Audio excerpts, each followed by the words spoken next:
আচ্ছা, আপনারা সকালবেলা দুধ কলা একসঙ্গে খান? তাহলে হয়ে যান সাবধান, বাড়তে পারে পেটের গন্ডগোল। রোজের ডায়েটে একটা করে পাকা কলা রাখলে আপনি রক্তচাপ থেকে কোলেস্টেরল একাধিক রোগের ঝুঁকি কমাতে পারেন। খিদের মুখে একটা পাকা কলা খেলেই পেট ভরে যায়, কিন্তু এমন 5টি খাবার রয়েছে যার সঙ্গে কলা খাওয়া চলে না।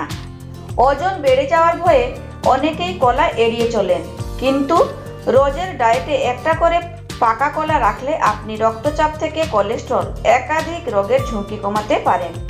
কলার মধ্যে উচ্চ পরিমাণে ফাইবার, প্রোটিন, পটাশিয়াম, ম্যাগনেসিয়ামের মতো প্রয়োজনীয় পুষ্টি রয়েছে, তাই রক্তচাপ কমানো থেকে শুরু করে কোষ্ঠকাঠিন্যের সমস্যা দূর করতে সাহায্য করে কলা। খিদের মুখে একটা পাকা কলা খেলেই পেট ভরে যায়, কিন্তু এমন 5টি খাবার রয়েছে যার সঙ্গে কলা খাওয়া চলে না। এই 5টি খাবারের সঙ্গে কলা খেলে উপকারিতা পাওয়ার বদলে স্বাস্থ্যের ক্ষতি হতে পারে। প্রোটিন, ফাইবার এবং magnesium, phosphorus, potassium, vitamin B এর মতো প্রয়োজনীয় পুষ্টিতে ভরপুর কলা। তাই এই পুষ্টিকর ফল যদি দুধের সঙ্গে খান তাহলে হজম করা কঠিন হয়ে পড়বে।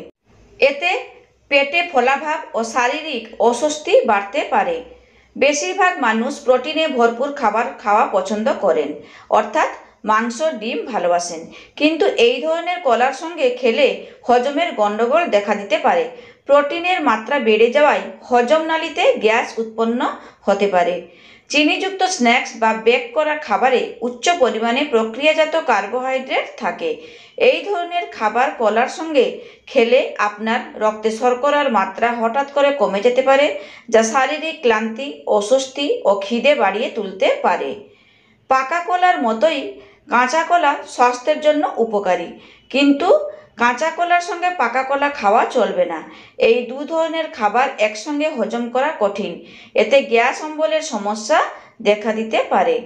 পাতিলেবু, কমলা লেবু, বাতাবি লেবুর মতো সাইট্রাস ফলে স্বাস্থ্যের জন্য ভালো, কিন্তু লেবু জাতীয় ফলে অ্যাসিডের পরিমাণ বেশি থাকে, তাই এগুলো কলার সঙ্গে খাওয়া একদমই উচিত নয়। কলা ও লেবুর সংমিশ্রণ পেটের সমস্যা বাড়াতে পারে।